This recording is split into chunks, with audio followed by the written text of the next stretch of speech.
দেখেন, এই যে 5টা যুবক যারা আন্দোলনে নেতৃত্ব দিয়েছিল, একটা মেয়েও আছে সাথে, তারা সব কক্সবাজারে চলে গেছে ওই দিন। কেন? দলের পক্ষ থেকে তাদেরকে শোকজ করা হয়েছে।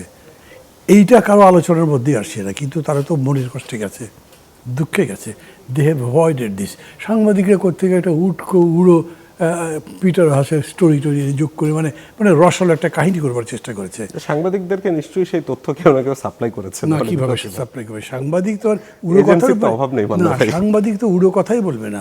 কক্সবাজারে যদি পিটার থাকেন, তাহলে উনি কোন ফ্লাইটে এসছেন, কোন হোটেলে এসছেন, কী করছেন জানা তো যাবে। মূল বিষয়টা আমি যা বুঝেছি, আমি কারো কাছে শুনেছি, ওরা এই ঘোষণাটা পছন্দ করেনি। কেন?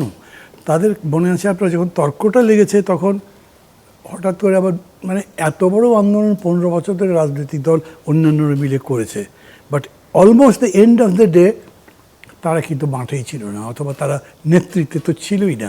নেতৃত্বে এসে গেছে এরা, এই ইয়াং টার্কসরা। এবং তা এরপরে রাজনৈতিক দলের নির্বাচন, ওখানে আমি ছিলাম, আমার নেতা ছিল, এই কাজ আমাকে দাঁড়ায় হয়েছে। তারপর আপনি হিস্ট্রিতে তো বাদ পড়ে যান। অতএব হিস্ট্রির জায়গা গ্র্যাব করতে হয়, আপনাকে দখল করার চেষ্টা করতে হয়।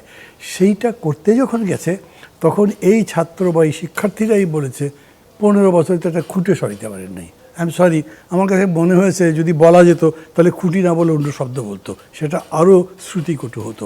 এত তাদের অ্যাঙ্গার। এখন তাদেরকে কিছু বলাই হলো না। তারাই যে এত বড় রক্ত দিল, এই দিল, যদিও তাদের দাবির মধ্যেও এক ধরনের একদেশদর্শিতা আছে, এক ধরনের অন্ধত্ব আছে।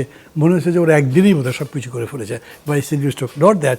কিন্তু তারপরেও এখানে এই নেতৃত্বের ব্যাপারটা বললেন না, কীরকম করে গড়ে উঠলো সেটা বললেন না। তাতে আপনি যে ইতিহাসটা তৈরি করেছেন, সেই ইতিহাসকে মানে ইতিহাসে আশ্রয় দিতে পারলেন না সেটাকে। এখন এরপরের কাজটা কী ছিল? একটা বিরাট ওপিনিয়ন আছে, যেটা বিপ্লবের মধ্যে দিয়ে বৈপ্লবিক রূপান্তর পরিবর্তন করবার দরকার ছিল, সেটার বদলে এই পুরা জিনিস একটা নির্বাচনের গড়ির মধ্যে ঢুকে দেওয়া হচ্ছে। সংস্কারটাও পুরোটা করা হচ্ছে না। এই সমস্ত আইডিয়া কারেক্ট কিনা সেটা আমি বলছি না, কিন্তু আমি বলছি যে ঘোষণায় পুরোটাই এরকম করে দেওয়া হলো যে তাতে মনে হচ্ছে এখন নির্বাচনটাই কেমন সেভ করতে পারে। এই নির্বাচনে তো সতর্ক ব্যবস্থা তো আছে, এই নির্বাচন তো ভালো নাও হতে পারে। এই নির্বাচন এখন আমার যেতে কর্তৃত্ব স্থাপিত হয়েছে, এই কর্তৃত্বের জোরে একাই সব নিয়ে নেবো। কী করবেন তখন? পুলিশ তো আপনার সাথে থাকবে না, আর্মি তো যাবেই না। আর্মি কেন যাবে? ইন্টারনাল ইয়ের মধ্যে কী বলে, অ্যাডমিনিস্ট্রেশনে তো তারা যেতে পারে না। এই সব কিছু যদি মিলান, তাহলে এই যে মানে আলোচনা শুরু হবার আগে আমি বলছিলাম না, লেট ইট গো। কী করবো তাছাড়া বলেন? এইটাকে নিয়ে যদি যত চর্চা করতে থাকবেন, এগুলোই বেশি বেরোবে, পজিটিভিটি কম বেরোবে। I am more than sure. যদি কেউ ডিবেট করতে চায় আমার সাথে, আমি রাজি আছি।